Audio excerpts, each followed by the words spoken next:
80% of the people that come to my center never had Ethiopian food. When I hear that, I'm like, yes, let me tell you about this culture. It's a very communal thing. Nobody's on their cell phones because your hands are occupied with the food.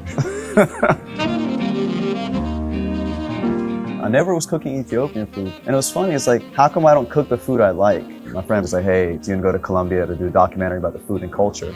And I was like, heck yeah. Did a one-way ticket. Something magical was happening. I'm being surrounded by food 24/7 throughout my whole trip. I can say that to this day is like the happiest time I've ever had in my life. I was like, this is becoming the truth. This is becoming something that I can really go forward with. Fast forward, I went home to Atlanta. My mom, she's known in the family as like one of the best cooks. She's incredible. She showed me exactly how to make each dish. The food is always something that always brought us together. I just always wanted to spread the culture, like educate people about it. When they have the food, when they go home, they can be like, hey, I tried something new today. And they can tell their friends and it spreads. So I was also becoming like a history teacher. I was not just a guy that's cooking the food for them.